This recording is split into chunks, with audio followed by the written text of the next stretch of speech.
Hey guys, it's Alyssa, also known as PC Cozy. Welcome back to my channel.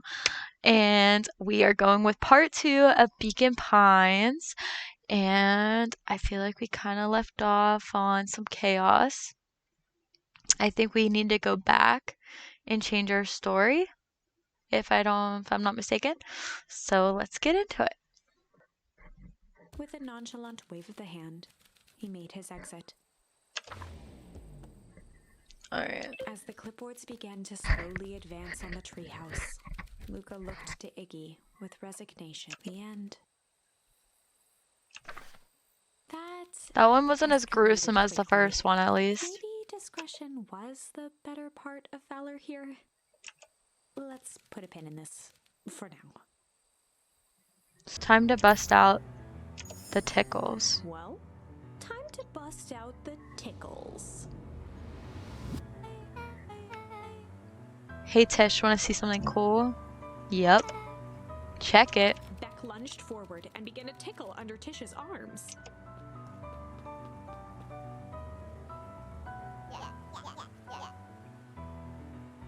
Is she tickling you? Yep. Yep. Tears Yep. began to form in Tish's eyes as she gasped for breath between gales of laughter. Beck redoubled her efforts until Tish What just happened? She seemed nice. Sorry for the interruption. I think you were just threatening us. His eyes darted around, a realization dawning on his face that he was now outnumbered. I just remembered. I have somewhere to be.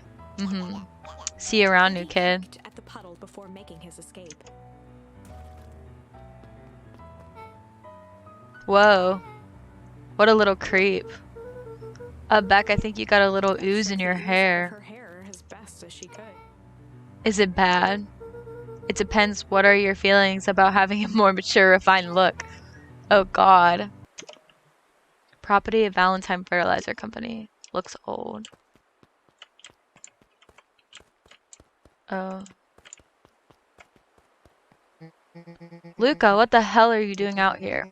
And why did a kid with gray hair just run past us in a Roxy and panic? Fitz looked drained. It was clear they'd spent all day searching. That's Beck. I don't care who she is. What happened? We were just looking for Rolo. Luca, I need you to start telling me the Roxy's temper truth. could often be dismissed as the impatience of an older sibling, but this was the most intense Luca had ever seen her. Her eyes were wild and unfocused, looking straight through Luca. We're running out of Amidst time. moment of rambled words and tears, Luca broke down. Rolo and I weren't just playing in Weepwood yesterday. We were investigating lights at the old Valentine warehouse. But someone was there in a strange suit, and we hid in the dumpster and had a heavy bag dropped on us. I think it was a body. So we ran, but we got split up. And I ran home, and it was all my fault. And now my best friend may never come back. Oh, he's so sad. It breaks my heart. Roxy, still exhausted and angry, softened briefly as her eyes hunted the ground in thought. With a determined sigh, she looked up at Luca. It's not your fault, Luca. Rolo's gonna be okay, I Roxy promise. drew herself up. She's a good big sister. I'm gonna fix this, Luca. Go home. But I wanna help. This is too dangerous for a kid. I can't just sit around, I have to do Roxy tried to something. think of the safest place to send Luca. You go back to that little treehouse you two like to play in. Wait there in case Rolo shows up. Sound like a plan? He his cheeks and gave a quick nod. You did the right thing telling me the truth, now scoot. You really believe a story? What other option do we have? Things have been strange around here leading up to the festival. My dad has been acting weird lately, like weirder than Returning to the normal. puddle, Roxy rubbed her arms to warm up.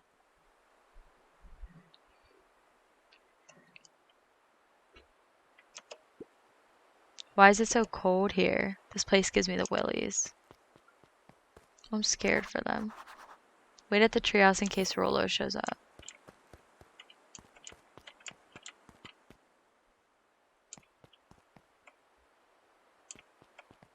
Mr. Nuncree jumped with a start. Whoa, don't sneak up on an old fellow like that. Who are you talking Luca to? motioned to the phone booth. Oh, I was just checking because I thought I heard it ring. but the dang thing never does, of course. Yeah, I've never seen anyone use it really. The whole thing's a waste of money if you ask me. Any word from Rollo? Long time for a boy to lose his way. Rollo knows those woods too well to get lost. I suppose you're right. Oh, it's getting suspenseful. Silly boy's antics have this whole town worried sick. Antics? We all know Rollo likes to play his little pranks. You think this is a prank? What other possible explanation could there be? He's not playing a prank and he didn't get lost. Someone took him, I know it. How would you know that? Unless... Luca, is there something else that you know? He's giving me bad vibes. Mr. Nuncreed gently placed one of his substantial hands on Luca's shoulder. Dang it, boy, there's something you know, something that could help your friend. You need to tell folks.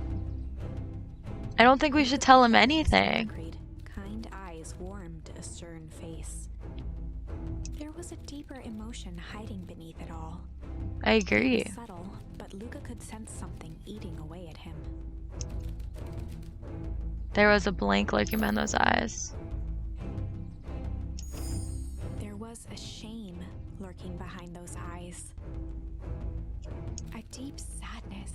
If Mr. Nuncreed was that worried about Rollo, maybe he could help.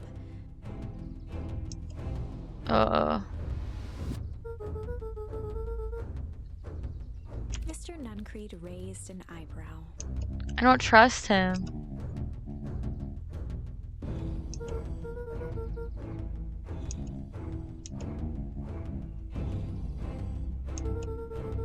At first, we were just looking around and someone in a strange yellow suit dumped something on us. We both got scared and ran. That was the last I saw him. You got scared by some garbage? Well, that's why you don't go sulking in someone's dumpster. But it wasn't garbage, I think it was a body. I'm sure it was just some trash. No, there was a name tag. It said Deep Engineering. Nuncreed's shoulders slumped. I wish you hadn't have said that. A deep sigh bellowed from his chest. Why did you have to? I tried, Luca. God knows I tried to keep you safe. Attempted to take a step back, but Nuncreed's hand clamped down on his shoulder. But you Van Horns just can't help yourselves, can you? We were all so close to being done with this. Firm shove, Nuncreed manhandled Luca into the phone booth. What are you doing? It's out of my hands now. With a mechanical hit.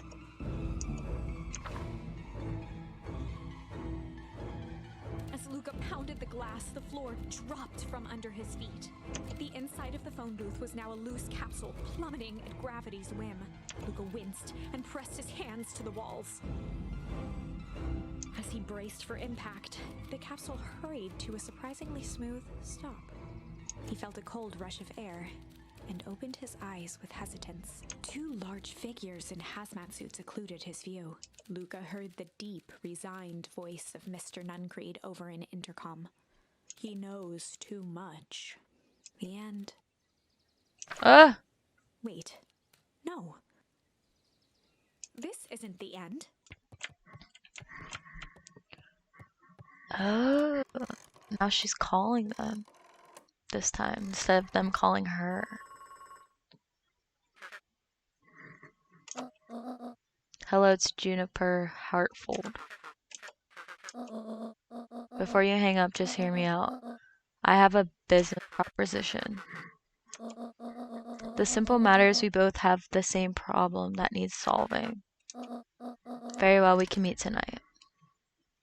I wonder who she called. What is that? Oh, that's the jam. I was like, oh, it's Rollo. Sorry about yesterday. Roxy can be so annoying, but good news, no more boring chores for me today. Did you make it to the old Valentine warehouse? What did you find? Give me the dirt. Something happened. There was someone else there.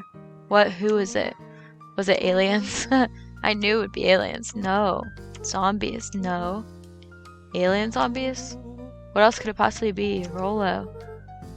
I've got to deliver these into town first, and we can catch up later. Oh, is it a whole thing? Yeah. We shouldn't talk about it here. Meet me at the treehouse tonight. At mission control. So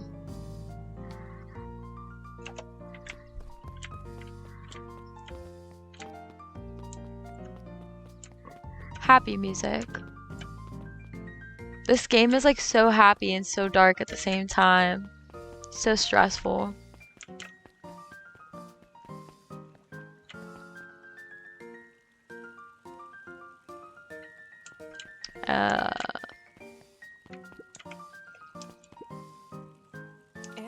Valentine, oldest of Sharper Valentine's children, had a way of making questions seem. Mr. Wilder had learned to assume that if he was hearing from Eris, it was because she had taken issue with something he had put in the paper.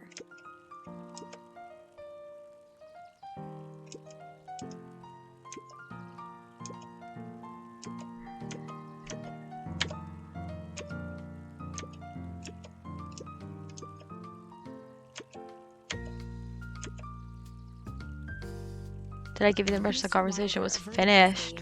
And began to polish his monocle. Wow, good day.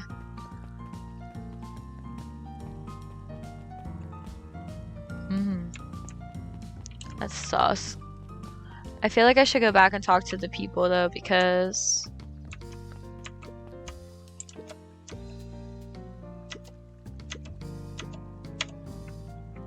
I just want to make sure I'm not missing any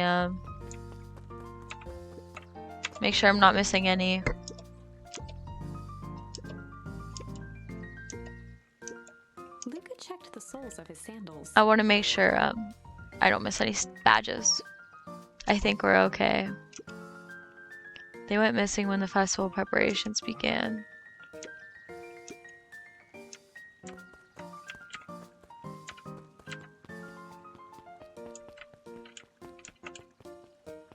Alright, something weird's going on with the bugs.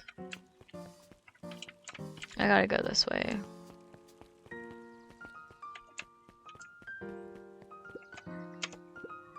Hey, Dawn.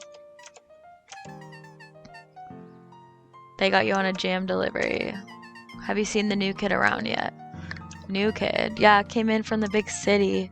Her parents both got jobs here. But get this, one of them is working for William Kerr in Perennial Harvest. The other's working for Harris Valentine. Valentines represent Beacon Pines Pass. Perennial Harvest has positioned itself as this town's future. Must make for some interesting dinner conversation. Oh, yay, we get to go in the diner. Oh, yay. Well, if it isn't my favorite little jam runner. Hey, Mrs. Fratelli, look at you. Forward and pinched Luca's cheek. You're all skin and bones. Is your gran not feeding you? She is, it's just, I understand. You know, I taught your mama how to cook back in the day. You may not even remember, but you and her used to help out in the diner. See that picture over there? That's you helping your mama back in the day. So cute and running around in your little apron taking orders. Sigh, the whole situation just breaks my heart. What happened with Eleanor? Oh, you got a badge! Break. So what are ones we haven't used yet? Pull, smack, indulgent, rumble, cling, succulent, refuse, and break. We have a lot.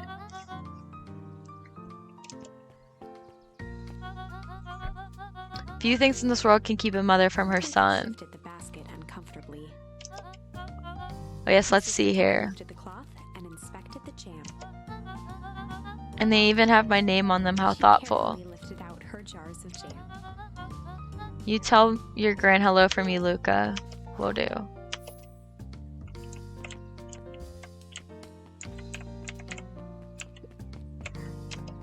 It's the mayor.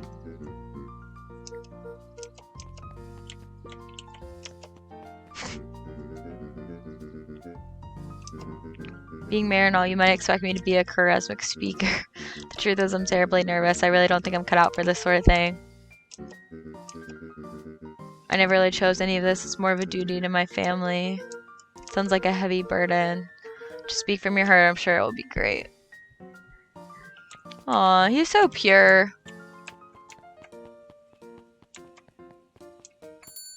Like the mayor doesn't really want to be mayor.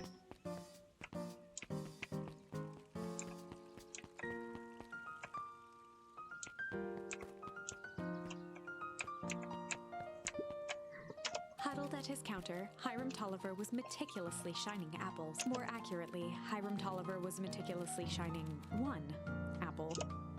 Hello? Eep. With a yelp, Mr. Tolliver fumbled the apple, flailing at the air as it fell. Oh, sorry. Oh, no bother, no bother. He leaned forward and lowered his voice. I see you have something for me. Gran had some jam I'm supposed to give you. A bit further. Jam? Yeah, these ones on top. She wrote your name on them. Leaned back, speaking loud enough for anyone to hear. Ah, yes, the jam. Thanks so much for delivering this jam to me. And snapped up the jars of jam, giving Luca a little wink. I shall put it on my store shelves post haste. Okay, I should finish my deliveries, of course. He leaned in for a final whisper. Of course. Not suspicious at all here. How do you keep ice cream cold? We keep them on ice.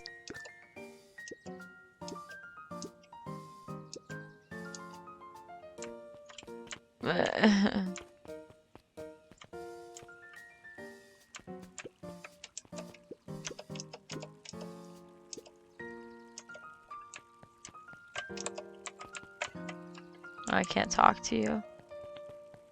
Alright, off I go.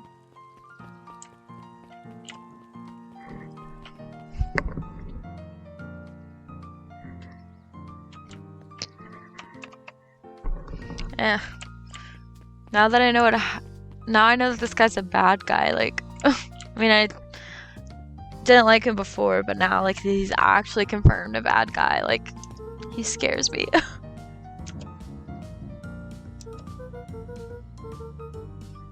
Aside from being on delivery duty, it's a nice day. Eyed Luca for a moment, then nodded in agreement. I suppose it is. Do you want your jam? Usually Juniper drops those off herself. I guess she's busy today. Anyway, this is my last delivery for the day. Then Creed snatched the basket from Luca. I'll hold on to the basket until next time I see your Gran.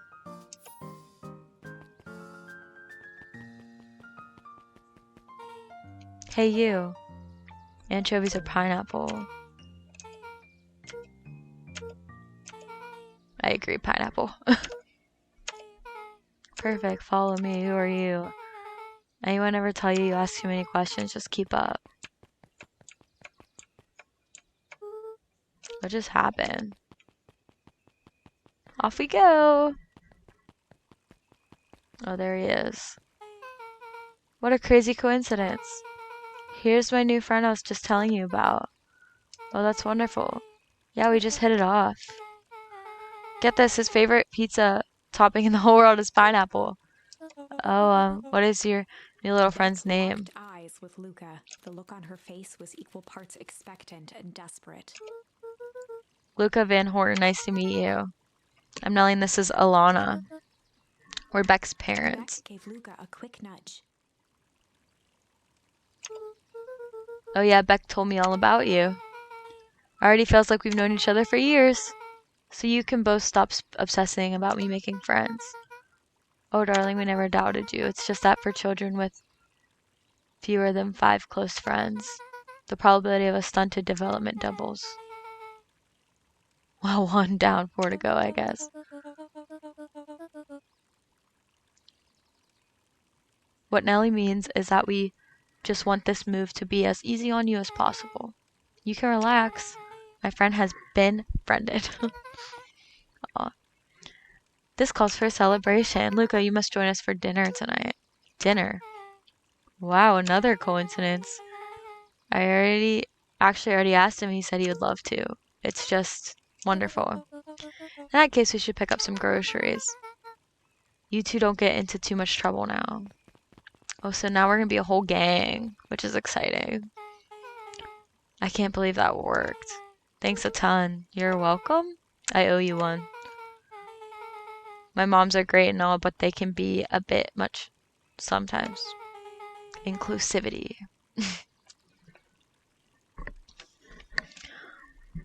Our house is a little cottage next to that big mansion place. Oh, we were over there earlier. You live on the Valentine estate? Yeah, that's the spot. Meet me by their creepy gate. Don't be late.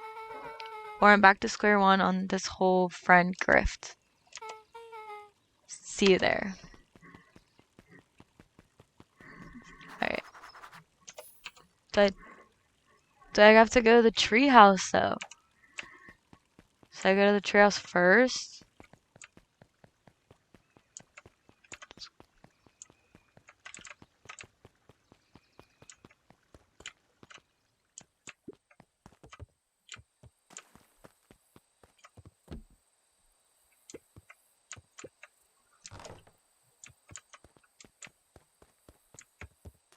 I guess not.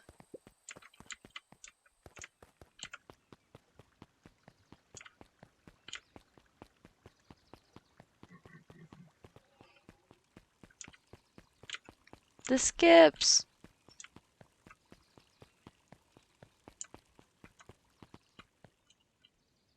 Who was that? He looks slimy.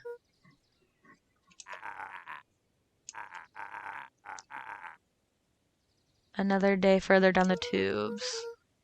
I guess the festival. Old man Valentine used to put on cockamamie shindigs all the time. And where did that get us? It's perennial harvest putting on this one, and they're doing it for the whole town. Jeff dug through his pockets for a bit. It's the difference between this empty soup can and this brown banana. But those are both garbage, exactly. Oof.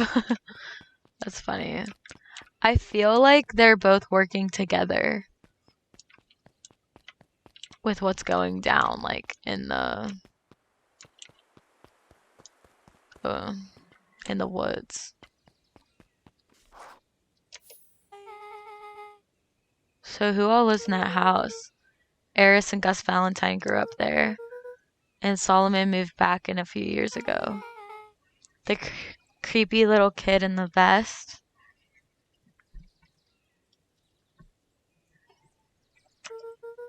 Sounds like the one. So just 3 people live in that huge thing. I bet a bunch of shady stuff happens all the time in that place like that. The Valentines pretty much keep to themselves.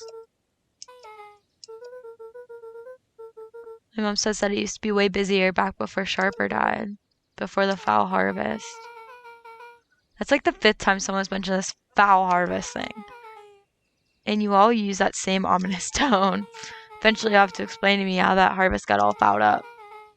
But we can't keep my parents waiting any longer. This way. Let's go.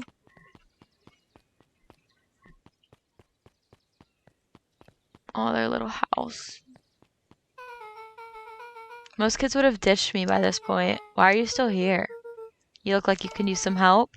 You know what, Luca? You're not so bad. Let's get through this as simply as possible. Just eat, smile, and nod. Fun, great, whatever you do, don't bring up their work. I think I can handle that. It's funny, back in the comment that they made earlier about their conversations at the dinner table, because they work for different companies.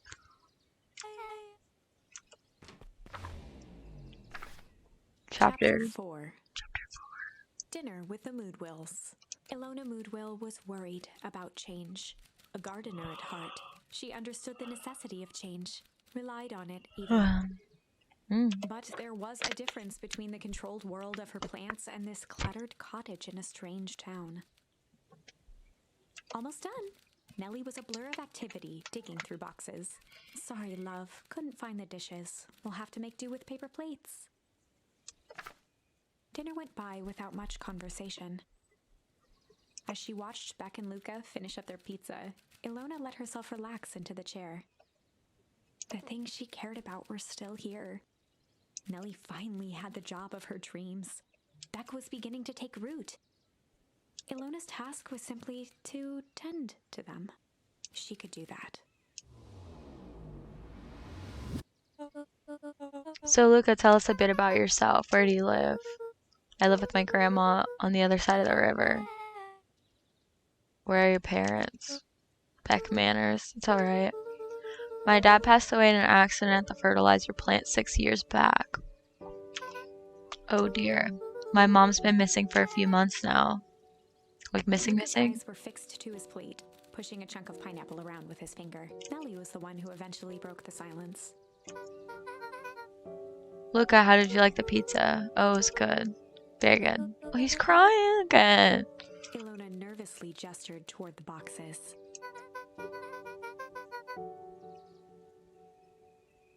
We aren't fully settled in, and Beck had mentioned that it's your favorite.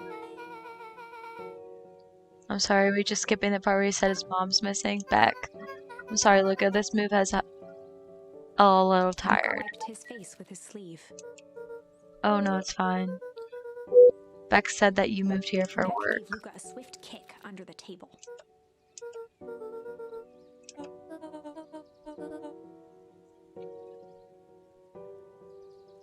Oh, you're right the first time we're here for work. Nellie won't tell you this, but she's a brilliant chemist. His mom is a chemist. Okay.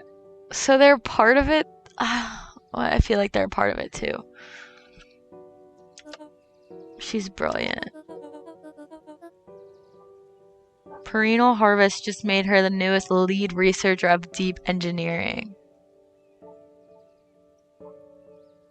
Also, back in the story, when they found the body, his tag said deep engineering.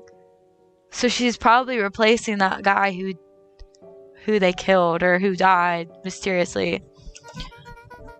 Ugh. I'm just happy that I get to make a difference in the world. Perennial Harvest is at the forefront of evolving agriculture into something more useful than sprinkling water and excrement on the ground. Luca glanced over to Beck. She seemed to be holding her breath.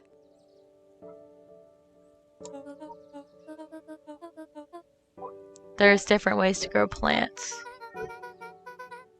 Some people talk to their plants and hope for the best. Some people happily leave their jobs to allow a loved one to pursue their dream.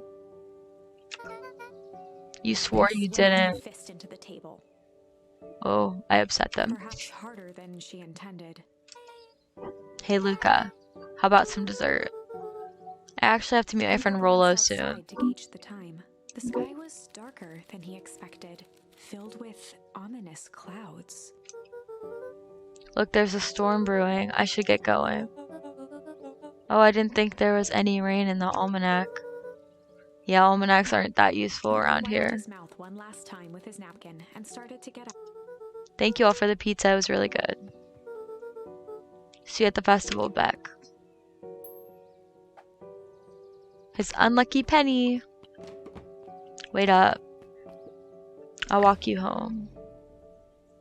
Surprised, Luca turned around.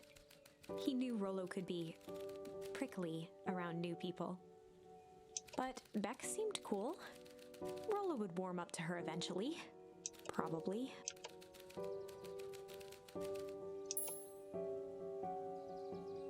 Luca began to respond, but the sky answered for him as the clouds began to rumble or break.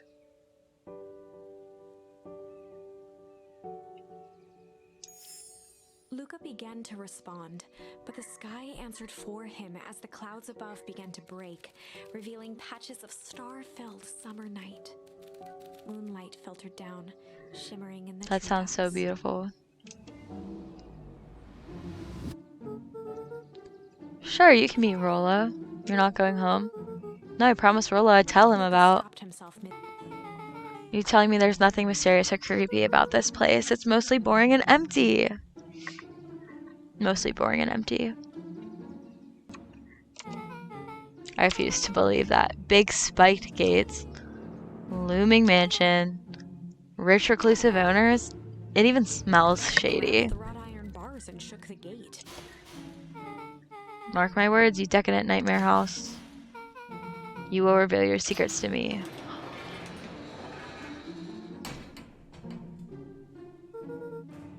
What did you do? I told you so. Second, hide. That's Air's Valentine, and one of the guys in the hazmat suits. I'm scared. I expect you to return that suit in working order. Of course. As long as everything proceeds as planned, there's nothing to worry about. The only thing I'm worried about is what's rightfully mine. If that means making some unsavory alliances, so be it. I couldn't agree more. I'll deal with our common threat. Now this is what I was talking about. Was an excited whisper. Proper shady stuff. Someone in a suit like that tried to grab me yesterday. You do understand that when this all inevitably fails, I will deny everything. I wouldn't expect anything less of you. You just worry about your part in this and let me handle the rest. I can't wait to see the look on that rude cur's face. The truth will come to light. I'm so surprised you're so comfortable with the potential collateral damage. If there's one thing I've learned, it's that change is painful. That's just flat out supervillain talk. If you don't mind me asking, why are you doing all this? Figure retracted their mask, hair pushing out from all corners. Oh my god! A chill ran down Luca's spine. His vision blurred. Vex stifled a sharp wince, and Luca looked down to see himself wrenching her hand.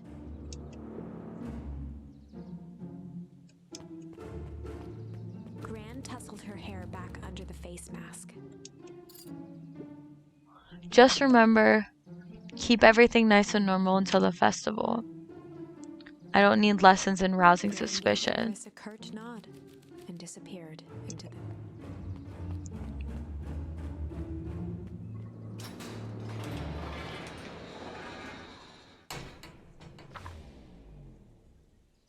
Chapter 5. What big ears you have.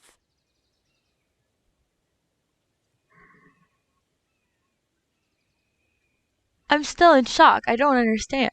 Lucas sat shivering in the bushes, staring at his feet. There's definitely more to the story. Oh, God. After checking to make sure the coast was clear, Beck gave him a gentle tug on his sweater.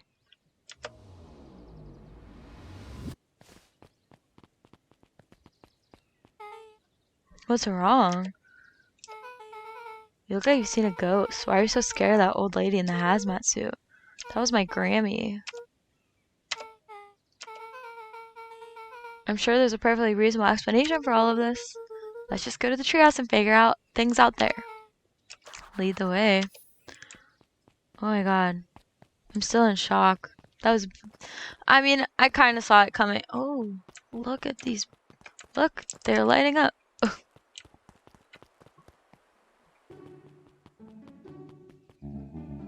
For the last time, there's nothing to worry about.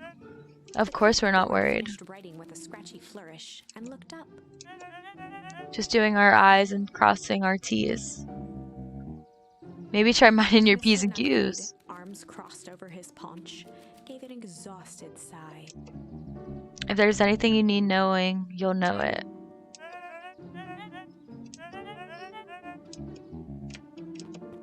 He snatched the pad and scribbled his name so hard the pen...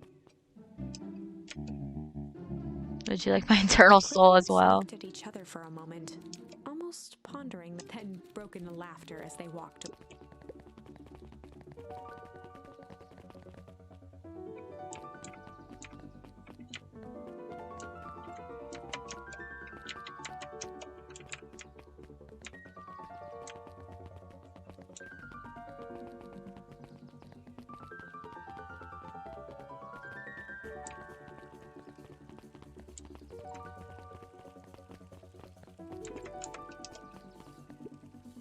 Another day, another dollar.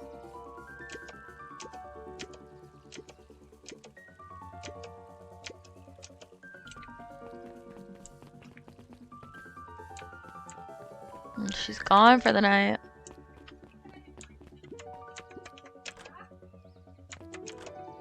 That's locked.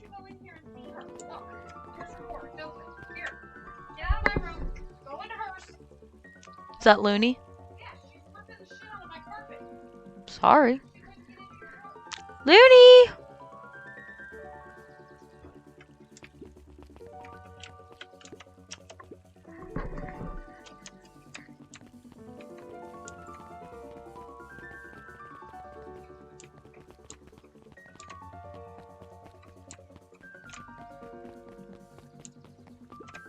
William Kerr and Gus Valentine proudly surveyed the half-covered festival banner.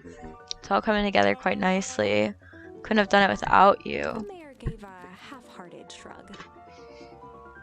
Well, maybe... I don't know. I'm not so sure about that. That reminds me I wasn't able to thank your sister for her contributions.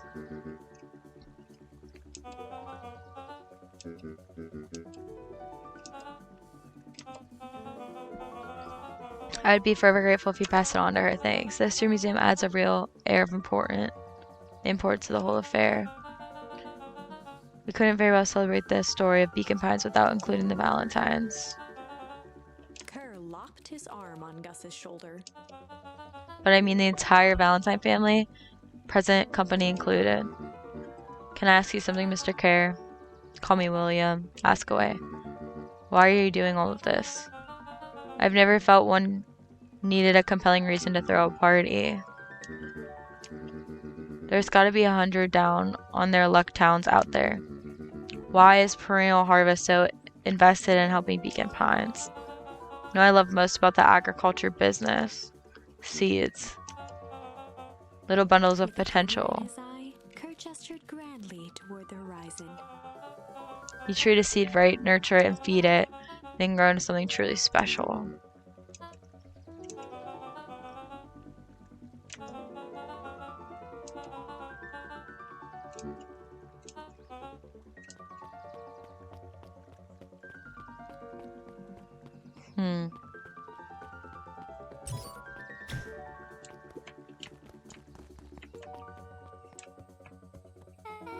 This is nice.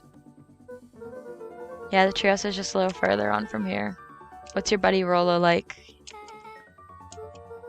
Sorry, I just never thought about it. Lots of energy. He's funny even when he's trying not to be. Things might be tough for his family since the foul harvest. It's about damn time you tell me what this full foul harvest thing is. It's kind of a long story. Hit me with the highlights. Okay. Well, there used to be a fertilizer company here called the Valentines. They were kind of a big deal. Big deal fertilizer. It was a big deal to us. Their stuff really worked and farmers loved it. So the Valentines grew and grew. Beacon Pines pretty much grew around it. Most everyone in town either worked for Sharper Valentine or used as fertilizer, and things were good. I'm sensing a big but. Around 6 years ago, Sharper Valentine suddenly died, and something changed. Could have been a bad patch. Maybe it was in the water, air, or soil, but nobody knows. And all the crops died, and everyone blamed the Valentines. The foul harvest. Yeah. Valentine's fertilizer went out of business. Half the town lost their jobs. And the next year the crops came back, but something was different. You plant a crop, do everything, and it's sort of a crapshoot what happens. No. I take it Rolo's farm got the short end of the stick. For some reason their farm was hit harder than the others. Things have gotten better since Perennial Harvest came to town. The Beacon Pines Reborn Initiative. The first thing they did was give the town a deep scrub. They even put us up in hotels one town over for a week while they decontaminated the groundwater.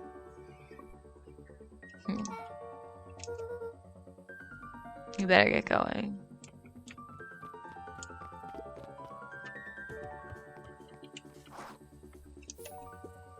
It's about time. I was about to give up and go home. Rolo waggled his head with pride. You'll find we've spared no expense in construction. I've seen worse looking piles of junk. Like, you know the security concerns we talked about? While I was waiting, I made some improvements. Let me lock this baby down for a little test infiltration. Can't be too safe these days.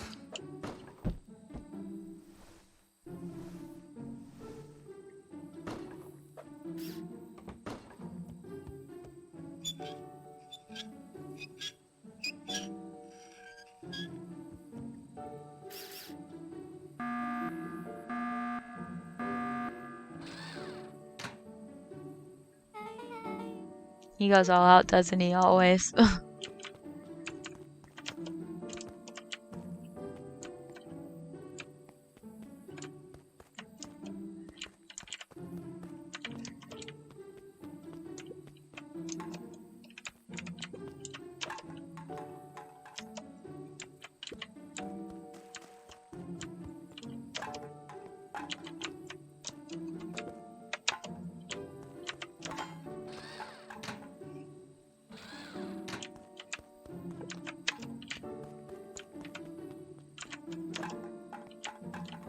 Really?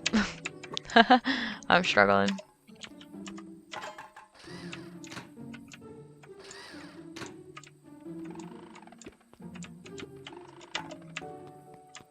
That one's a moving target. Yay, we did it.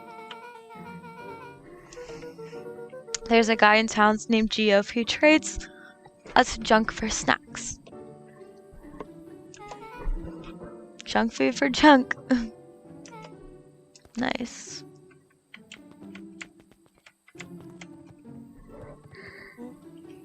So, pretty sweet security, right? It was imaginative, I'll give you that. We sure we can trust this new recruit? Thanks, I guess.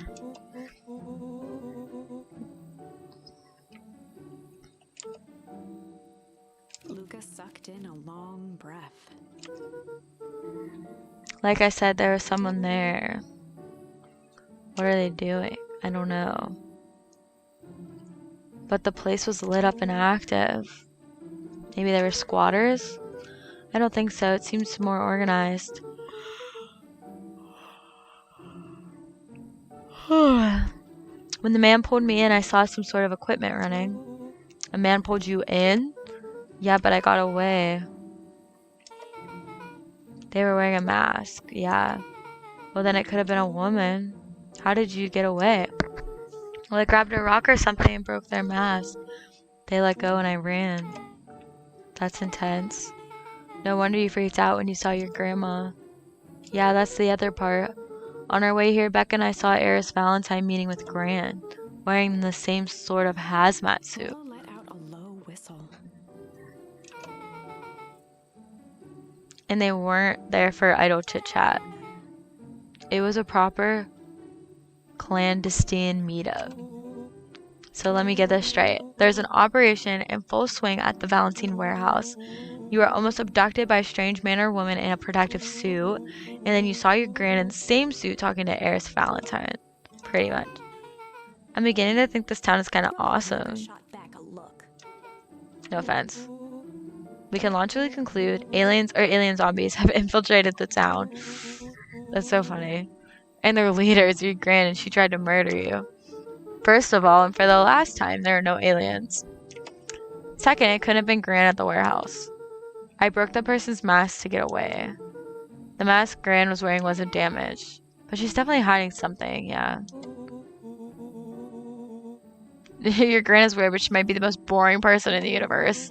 All she does is sit around all day making jam. What could she possibly have to hide? I don't know, we haven't talked much since she moved in.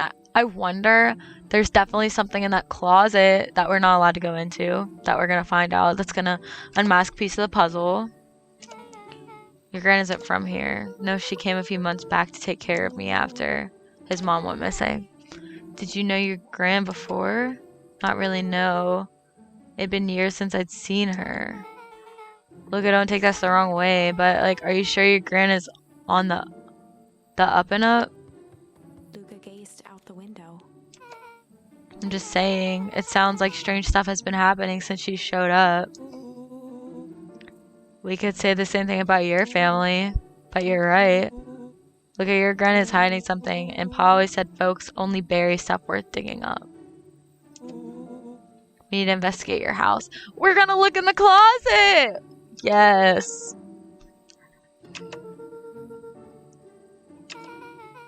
It's kind of the whole point of hiding something, I guess you're right.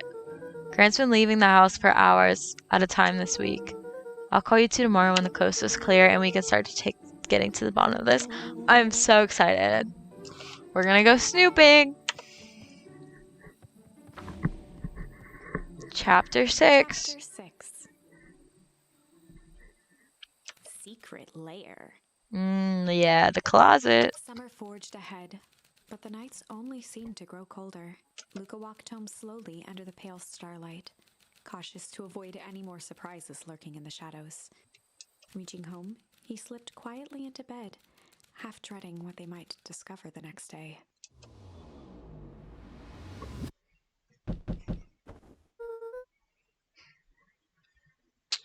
What time is it?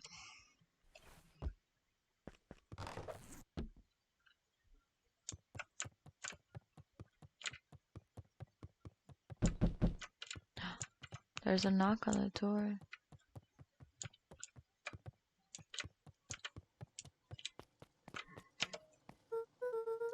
Rollo, what on earth is that ridiculous thing on your head? It helps me think. You're gonna need a lot more of those. Joke all you want. We'll see who's laughing when I crack this case wide open. Yep, whatever she's been up to this week, it's been keeping her busy most of the day. The game is afoot. Luca and Beck rolled their eyes as Rollo strutted across the room.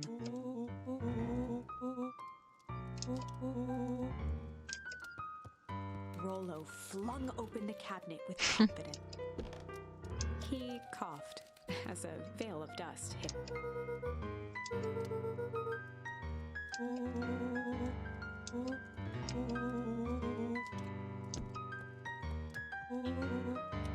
First hunches are for suckers. A Eureka. She's lit a fire in order to burn the evidence. She keeps up. What? What? Did you say my name?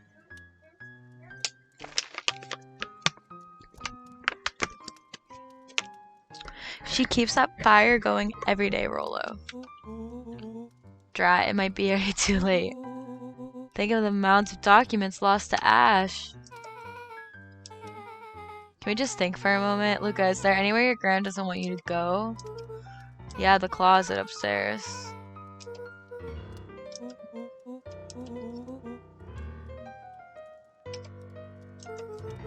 Well, I have no idea where the key is.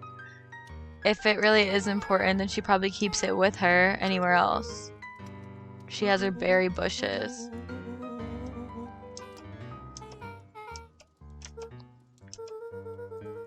She is always worried I'll break her fancy dishware in the kitchen, but it doesn't matter, I can't reach the latch.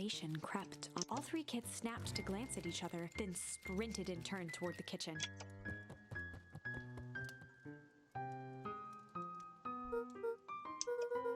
This is your time to shine. Before he could finish, Lucas scrambled up Rollo's back.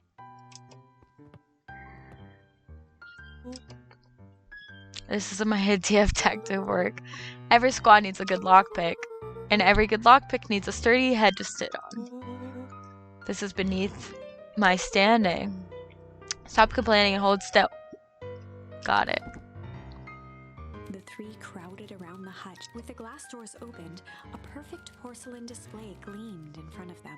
Their eyes searched for anything amiss, but the only distinct feature was its impeccability. Well, that was anticlimactic. Like, oh hey, let me just yank on this random teacup pan. On one of the teacups, it slanted forward with a hollow click. The entire hutch began to rustle and slide under its own power. Seems like your gran has been doing some remodeling. Only two types of people have secret lairs. Evil masterminds and superheroes. So which one do we think she is? We're about to find out.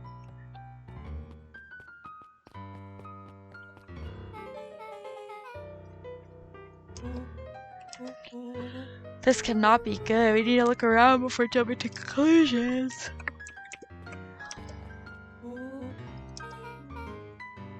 Bear more caution explosive and jam jars. That's enough jam to feed a whole town. What kind of incendiary jam is your grand making? Incendiary.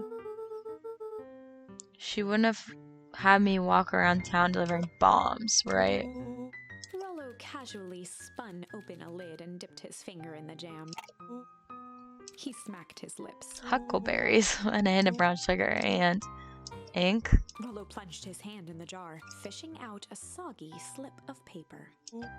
Rollo offered the slimy note to Luca and licked his fingers clean. Dressed Mrs. Fratelli. A grand jam jar. Last night, I used the disguise Eris provided to scout the location. The timing window should be possible. Operation Sparkplug is a go. What are they doing a heist? Whatever it is, it can't be good. Sounds more a bombshell than a bomb, am I right? You're new here, so I'll let it slide, but I'm the bad joke guy around here.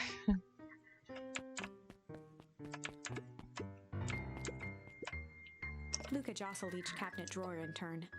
Only one was unlocked. He fingered through the filing cabinet, pausing at a bulging folder labeled Walter. For a long moment, he just stared at it. What do you got there? It's my dad. Looks like some of his old medical files. Your dad was a doctor. And caressed the label with his thumb. Well, are you gonna read it? Rollo swiped the folder from the drawer and began leafing through the pages. He whistled to himself, barely looking at the text. Have you actually read some of it? 1 second. Dense documents such as these are a lot like a cheeseburger. It's best to skip to the middle. That's where all the meaty bits live. Well, I had no idea we were in the presence of a preeminent scholar in dense documents and cheeseburgers. By all means, proceed. And mind holding up a monocle. Here we are. Follow-up examination of Terrence Wilby.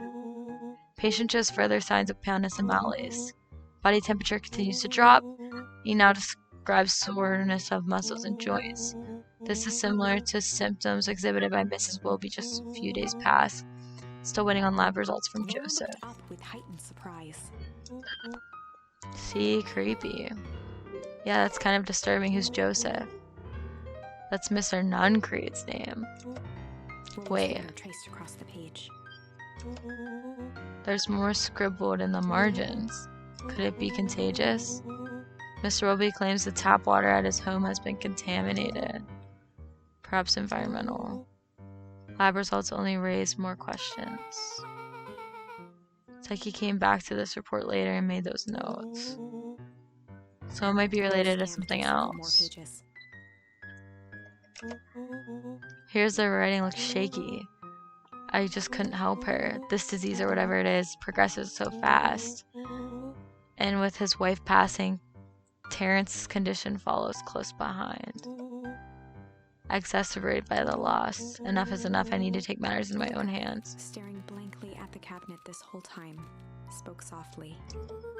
What does it say next? Folder, trying to loose more pages. That's where it ends. Luca frantically shoved the remaining cabinet folders, trying to find another labeled Walter. Look, I think that's the only one that's alphabetical. How did he take matters into his own hands? This is bullshit. The drawer shut. A spider web of string connected photos of people from the town. Oh, she has like her own, I forget what this called, but... interspersed with hastily scrawled notes. She sure has kept herself busy. Is your grandma a serial killer? Because I'm starting to get a vibe. Don't be ridiculous. She's just tracking the movements of everyone in town. Out of the kindness of her heart, she put little symbols by some of them. Mr. Nuncrane has a check mark. The clipboards are all inside a big circle. My mom's are both on here, both with question marks. Gus Valentine has a question mark. Eris has a question mark that's been crossed out. Mr. has a bullseye. The killer has chosen her next victim. We don't know what any of this means. Whatever it means is probably not good.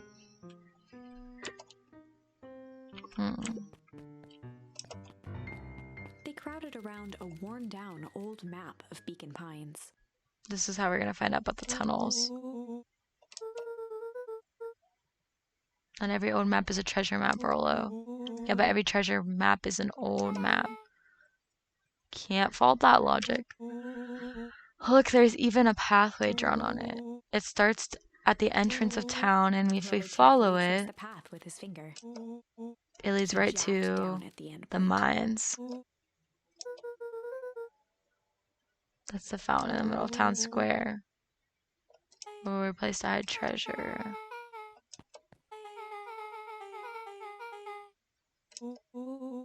So it's a real bummer. What's the thing you've been excited about for the past month? Did you just say gulp? This feels like a gulp kind of situation. Everyone will be gathered near the center of town.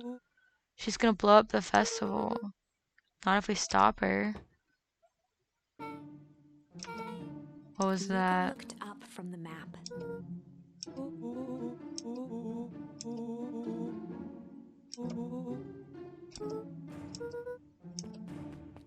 Beck flicked off the light, and they became overhead.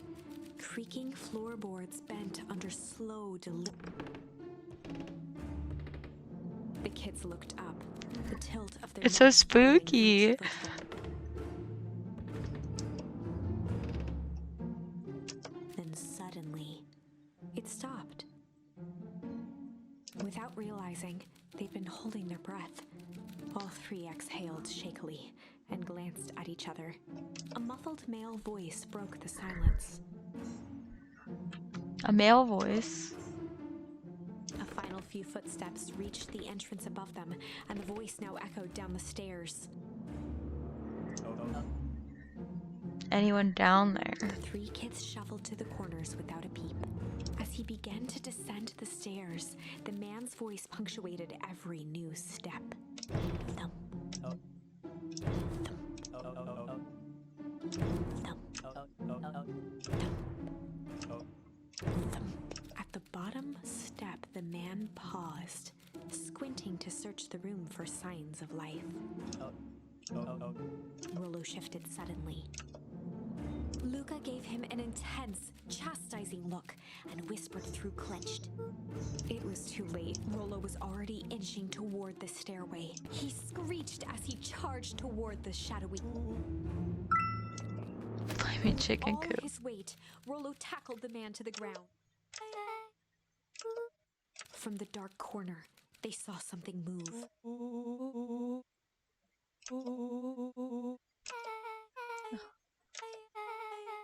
Luca scrambled to the hunched figure on the ground. Pressing his fingers to the man's neck, he sighed with relief. You just clobbered him good, Rolo. He's As knocked Beck out. flicked back on the light, Luca and Rollo both. Mr. Tolliver. Chapter 7. The interrogation of Hiram Tolliver. Ah! Still unconscious, Mr. Tolliver slumped heavily in a shoddy old chair. His hands were bound with rope, his feet tied with some loose string. The kids huddled in a circle, discussing their plan. One thing was certain, they couldn't just let Mr. Tolliver go. They needed to know what he was doing in Luca's house. After some deliberation, it was decided. They're running an interrogation. They'd run the classic good cop, chill cop interrogation.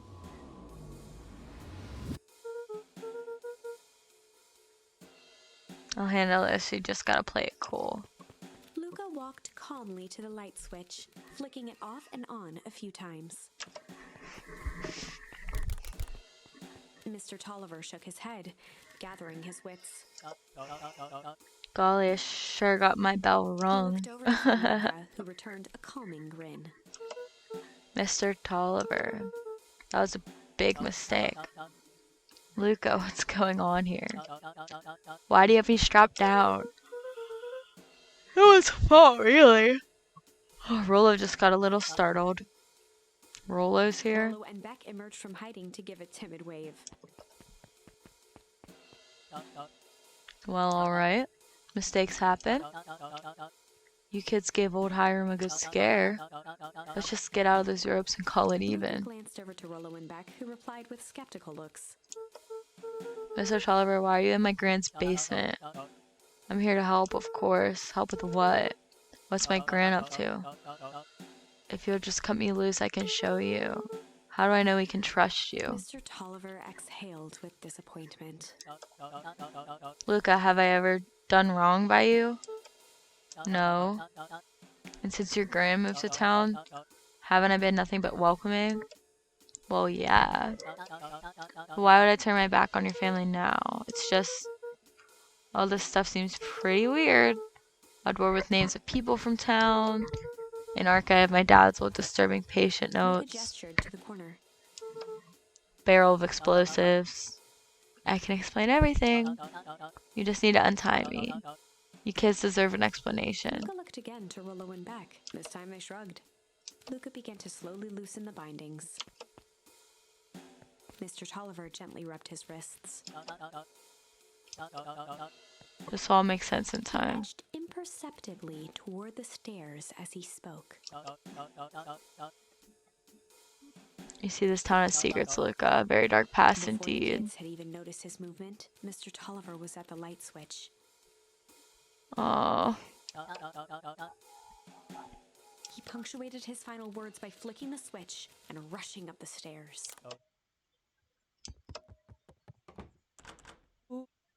Beck darted to the wall and turned back on the lights. It was too late. Rolo confirmed what they all heard. he just locked us down here. Mr. Tolliver's muffled voice came from behind the door. I wasn't lying, you know. This is for your own good. You kids just keep tight down here and let the adults handle They this. looked bewildered at each other. Play it cool. Not now, Beck. They heard the staccato thump of quick steps exiting the house. The kids looked down in resignation. This isn't how it goes in Hank Atomic. For some reason, they'd always assumed it was up to them to save their town. Luca opened his mouth, hoping to conjure some magical words to make this right. Only a hollow croak escaped. The end. Well, we certainly aren't going to find a grand resolution to our tale locked in a basement. No, I agree. Back to the drawing board. Okay. Alright.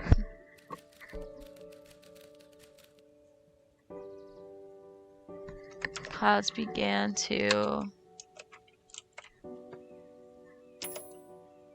rumble. Luca began to respond, but the sky answered for him as the clouds above began to rumble with ominous thunder.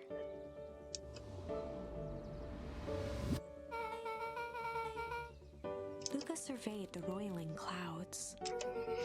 I'd say the odds are good. Maybe you should stay here and I'll just make a break At for that it. moment, the heavens opened up, unleashing torrential rain. Care to recalculate those odds? Hurry inside, you two, before you catch a cold.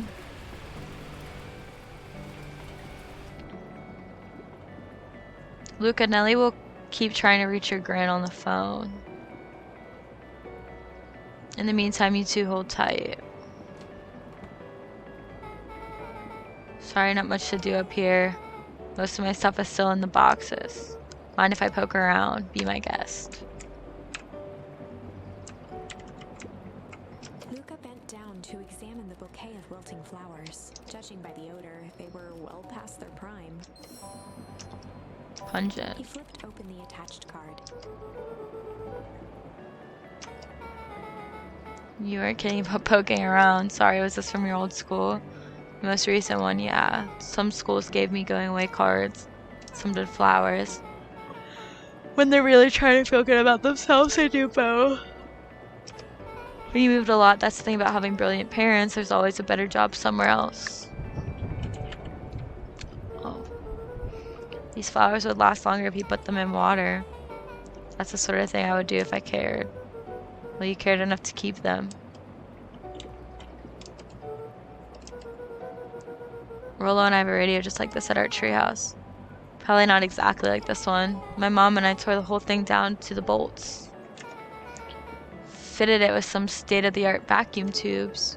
She seems pretty awesome. She gets carried away sometimes. I think she feels guilty for working too much when she does have time for me.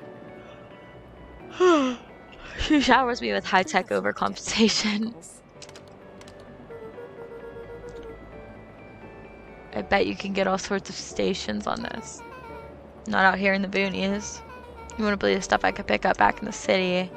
Around here it's all farm reports and static. Until it's not. Luca squinted into the eye hole of the microscope. Luca adjusted the slide with his fingers to get a better look. I'm tracking the structural integrity of gum without increasing amounts of chewing. Chewed that one for 47 days. Luca wiped his hand off on his sweater and gave a nervous laugh. It's weird, I know. Down, timidly tapping the ladder with her feet.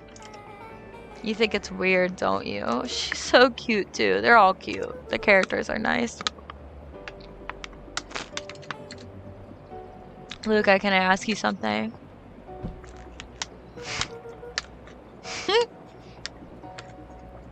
Dang, didn't that hurt? I was thinking literally the same thing.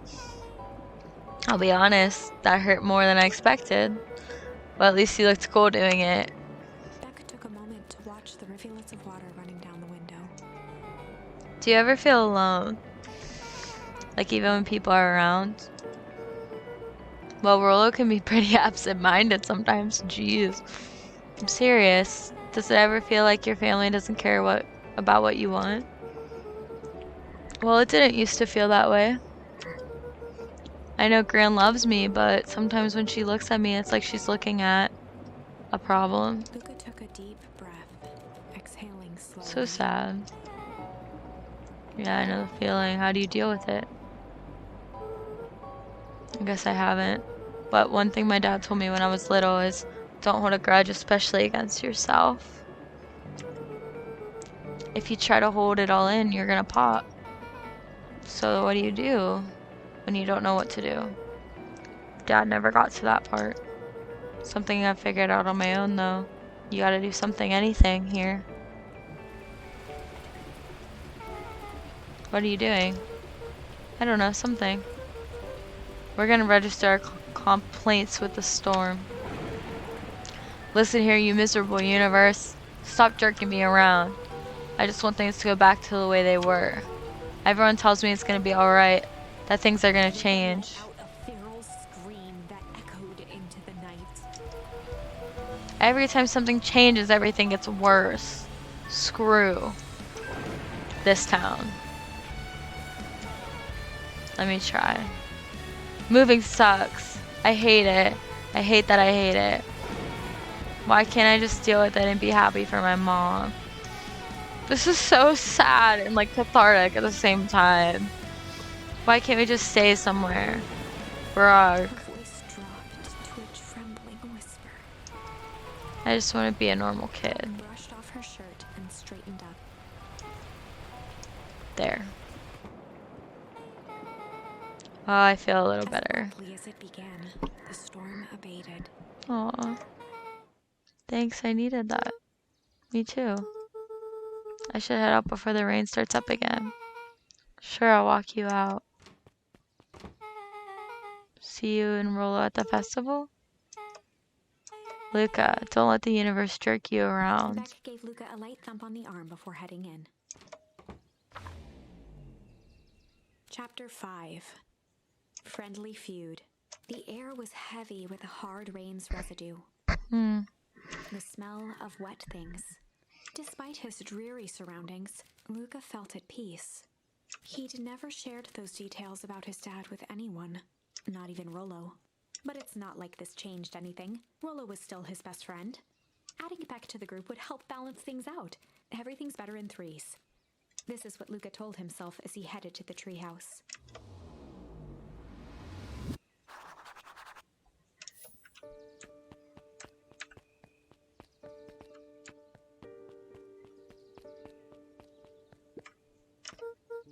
Hey Don, tracking down a lead. You bet.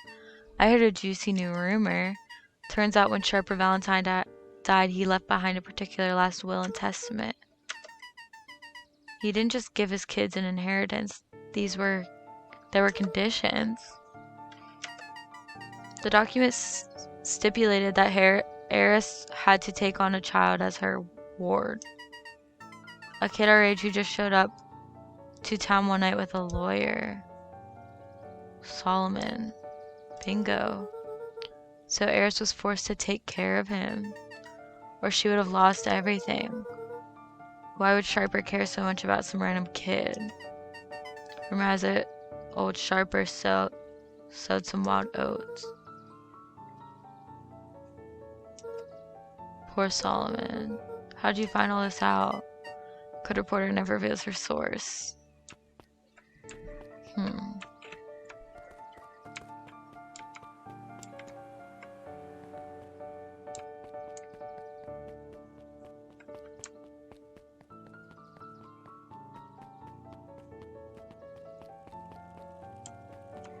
There's that lady still reading her book.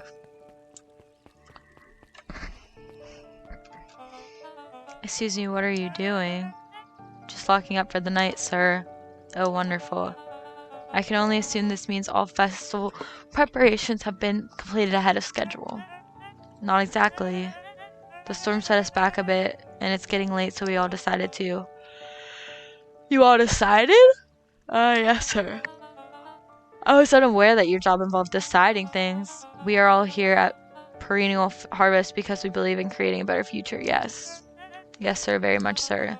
Do you want to be the one to tell this town that we failed them? No. That we gave up because there was a little rainstorm and we all got sleepy? Then it's decided. We'll work till the task is done.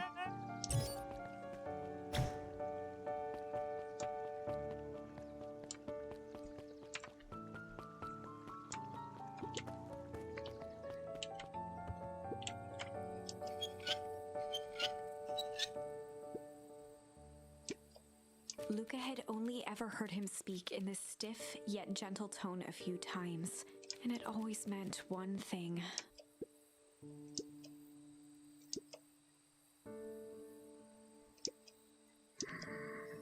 Rollo scoffed.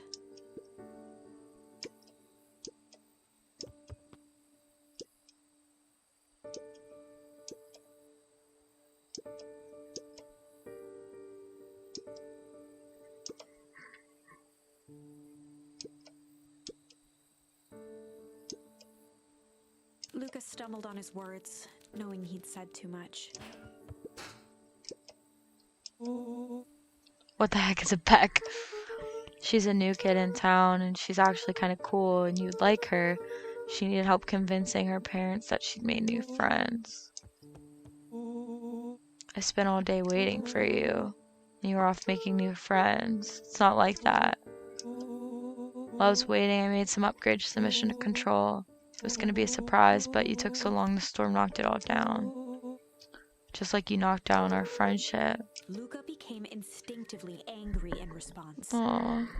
Both boys were now shouting across the distance. It means you're a bad friend. You don't care about me. Of course I care about you.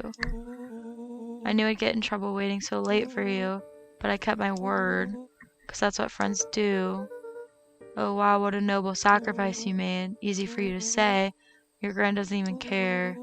You can stay out as long as you want, and you wouldn't get in trouble. Seriously? You're acting like I chose this.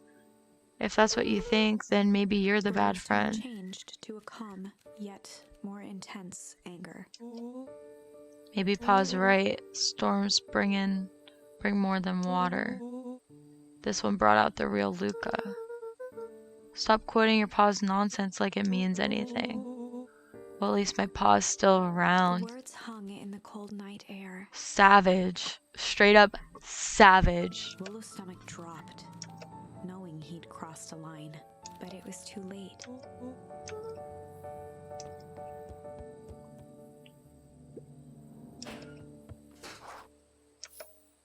Oh.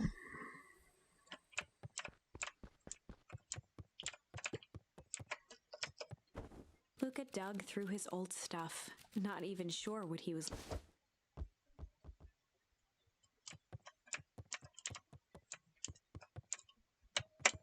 I guess he's looking for a soccer ball.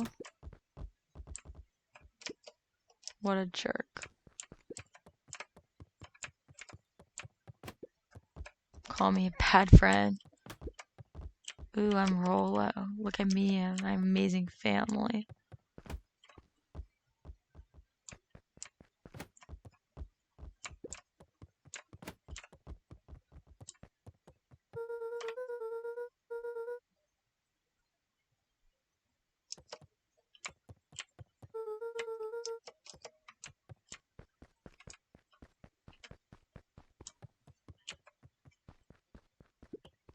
Guess it's time for bed.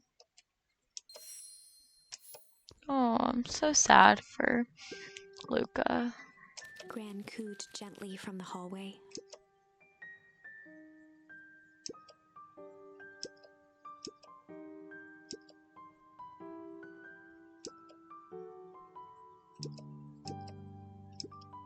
Luca just wanted to be alone. He waited to hear the sound of the front door closing.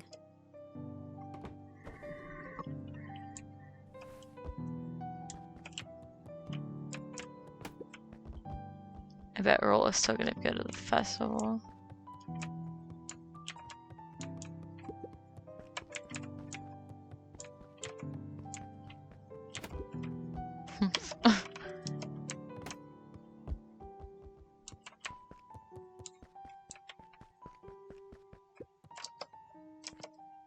Luca dozed off again.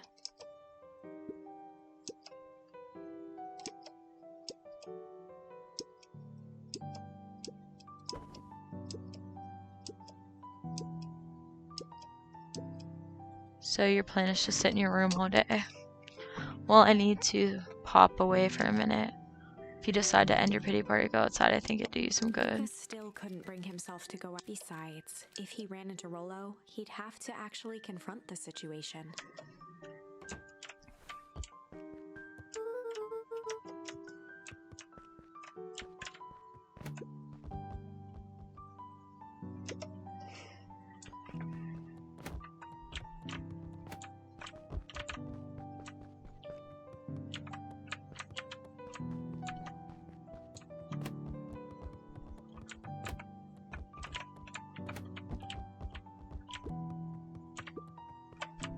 The Adventures of Hank Atomic.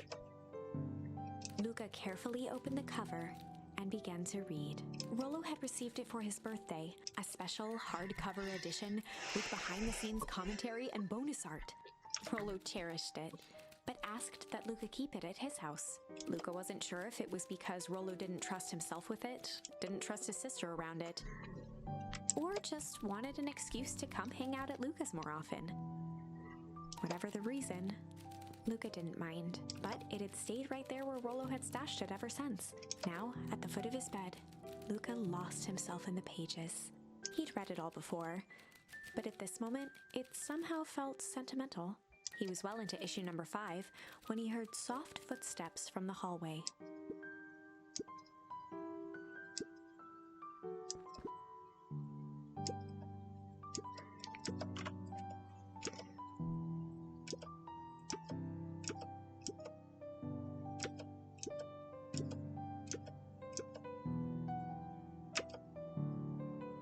Without realizing it, Luca had pouted away the entire afternoon. He once again felt the weight of it all and allowed his weary eyes. Luca stood in a vast black expanse. He looked up at his father standing beside him. Walt was working a straw at the bottom of a fountain glass, trying to collect the last bits of milkshake. Dad? Where are we? Taking a final loud gurgling sip. His father peered up from the glass. He jangled the straw playfully with a warm smile, then lifted the empty glass as if to point into the darkness. The source? Luca's eyes followed his father's gesture. In an instant, The he was sitting in source? front of a blazing campfire. Across from him sat a large figure in a yellow hazmat suit. The figure's voice was a scratchy echo. Well, if it isn't the man of the hour, make yourself comfortable. Luca held his shivering hands over the flame to warm himself. It doesn't work that way here. Their yellow-gloved hand pointed to the base of the flame. It's a cold flame. See? Luca peered at the base of the fire. It wasn't wood that was burning. It was Beacon Pines itself. Tiny buildings, freezing and crumbling as they were consumed by flame. Luca could see small shadows moving in the burning city. People. Luca leapt to his feet. We've got to help them! The figure gave a dismissive wave of their hand. Why waste energy helping people who can't even help themselves? The figure bent down to examine the panicked crowd as they desperately tried to stop the flames. They only care about what's right in front of them. Not like us. Luca's voice was a trembling whisper. Us? The figure slowly stood up, grabbing its helmet with both hands. With a jolt and a twist, the suit emitted a gasp. A cloud of torpid mist escaped, slowly revealing the face within. Luca's own face looked back at him, older, worn, distant. The sensation was oddly familiar, as if he'd caught his own reflection by surprise in the mirror. The doppelganger smiled. I tried to help once. He gestured towards his face. And all it got me was this. Luca staggered back. You aren't me. Luca felt a hand catch his shoulder. His father was there again, beside him. Every choice sets us on a path. This story is so deep. Your paths, son. Luca watched his older self shake its head ruefully, its face twisting into a cruel grin. Well, Dad, if you wanted him to see this, far be it from me to disappoint. Luca watched in shock as the figure took a confident step forward and plunged into the flames. In a flash of cold light, he was gone. What does all of this mean? I'm asking the same questions. On his shoulder. Just remember, why we choose matters just as much as what we choose. Luca woke up to see a hazy figure at the foot of his bed, silhouetted in the morning. Mom, that's so sad. No, dear, it's only Luca Gran. rubbed his eyes. The kind, concerned face of his Gran came into focus. How are you feeling? I'm fine. Anything you want to talk about? I don't feel like talking. That's just as well. How about you stay here and listen a bit? Whatever you and Rolla thought about doesn't matter. Gran silenced Luca with a gentle pat on the leg. Fights between friends happen. What was said doesn't matter. The important thing is that it's not the last thing you ever say to each other. But he said stuff about Dad. Well, do you think he meant it? Well, no. He was just mad. And did you mean any things that you said to him? Well, no. Good. One must appreciate friends in their best moments and accept them in their worst. Now get your little butt out of bed. The festival's today, and you don't want to miss that, do you? I guess not. Seems like a good opportunity to make amends with Luca Rollo. gave a reluctant nod. So buy him a corn dog and apologize. What did I just say? Buy him a corn dog. Everything's better with corn dogs. I need to get going now. Got some last minute festival business to take care of. I'll come find you at the fountain a little after lunch. Alright. I love you, Luca. I love you too. Luca Aww. took a deep breath. Okay. Let's do this. Festival time. Chapter 6. Through thick and thin.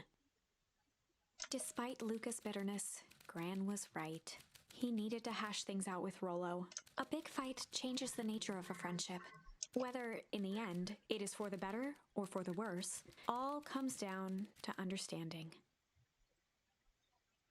If one is not careful, the same familiarity that builds the strongest of bonds can become the wrecking ball that shatters them. Luca emerged from seclusion, taking in the crisp festival air. But the events of the day weren't on his mind. He had to find Rollo. Luca looked down and kicked at the dirt. I know you two had a fight. The only thing more annoying than my little brother is my little brother without his best friend. So I'm doing him this one favor.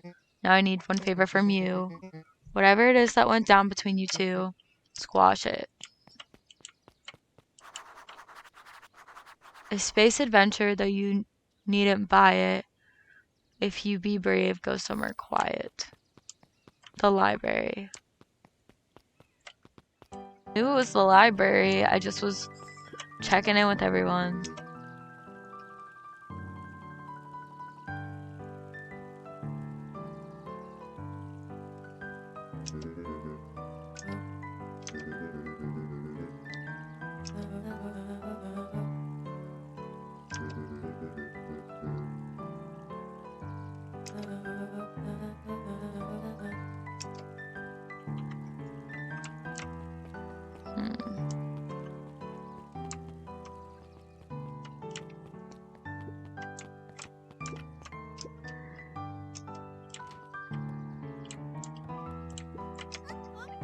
Hey, Luca.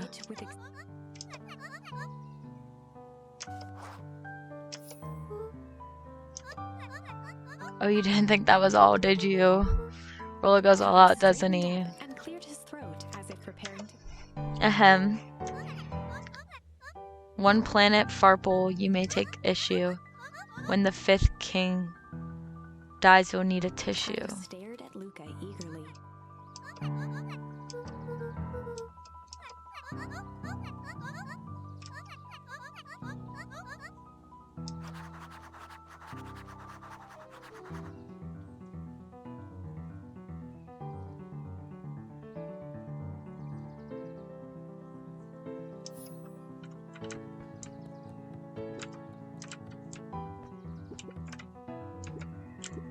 Luca grabbed The Adventures of Hank Atomic.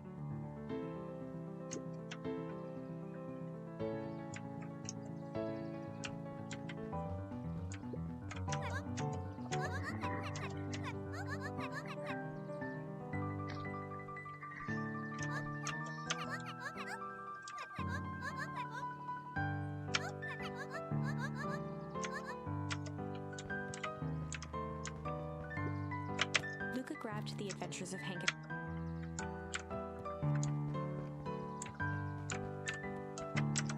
Kato removed his book from the desk and replaced it with Luca's, turning on the lamp.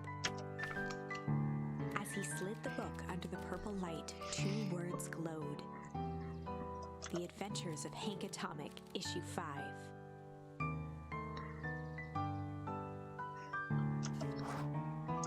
Luca clicked his tongue with recognition. Rollo's cipher pen.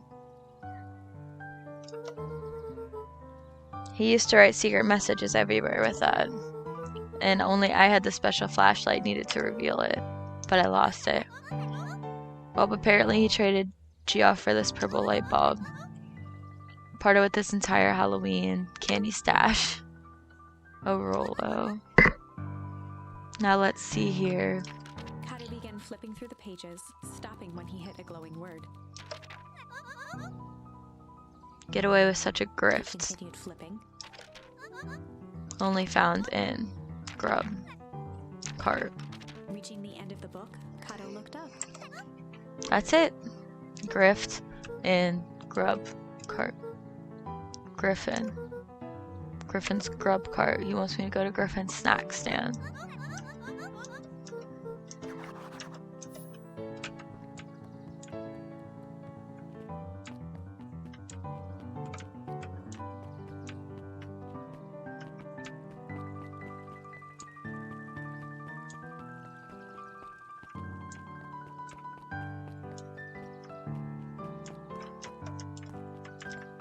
Was this not Griffin's? Are you Griffin? Before Luca could finish his sentence, Oh, that's it. Bought and paid for, enjoy. I thought there was supposed to be a riddle or taking a something. sizable bite out of the corn.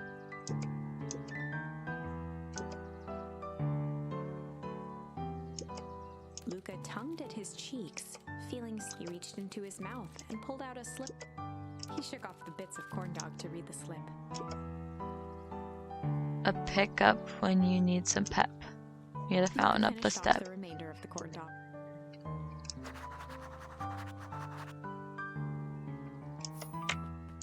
To the coffee shop.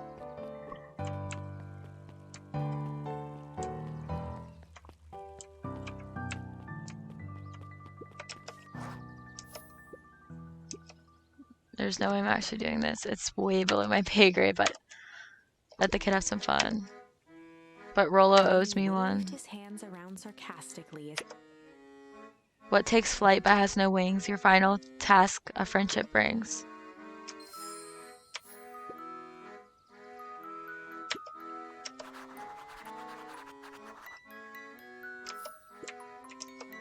Gotta go to the, going to the clubhouse. Takes off and has, oh no, just kidding. A balloon.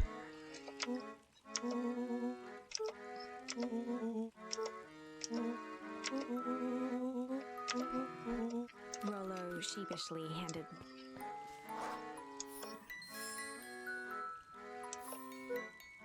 Thanks. You don't have to go through all this trouble. Sorry I got so mad. Dang it, you're supposed to let me apologize first. Now you've apologized twice before me. Let me do it.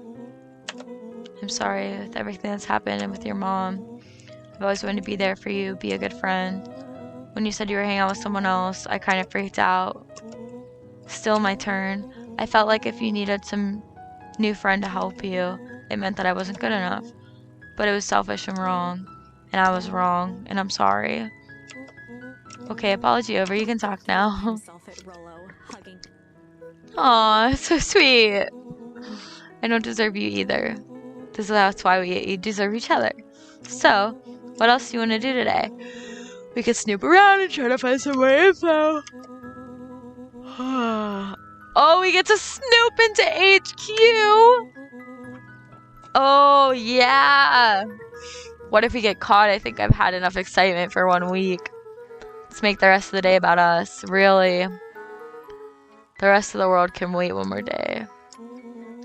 I've been wanting to get some work done on the MCDC at Mission Control. The aim is a bit unpredictable.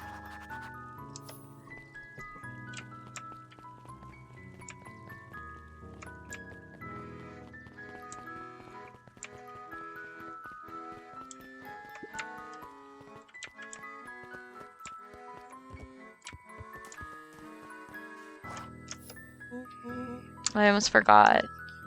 I ran into your Gram this morning, and she asked me to give you this. Luca an unopened letter. I'll wait for you inside if you want to read it. Luca, some things are going to happen that might be difficult for you to understand. If I am honest, I hardly understand them myself. But whatever happens, I need you to know that I love you. None of this is fair to you. You have already lost so much. We both have. I wish there was a simpler way forward. But if there is, I haven't thought of it. God knows I've tried everything I've done. I did for you. I hope someday you can accept that. Love, Gran. Luca folded the paper into his pocket and headed up the ladder. What's up with the letter? Anything you want to talk about? Maybe later. Share whatever you want. You didn't really have to go through all that trouble to apologize. I know, but we've been looking toward the festival for weeks. After I ruined everything with my big mouth, this was the best way to make sure you still had a good time without me. Luca was at a loss for words, but that was fine. Words aren't always necessary. The festival seemed nice. Was it nice? We can still go. Nah, this is fine. There's always next year. This was untrue. A distant rumble shook the treehouse. What What was that? It was not fireworks. It was something the boys couldn't possibly comprehend. Something as old A and bomb. cruel as time itself.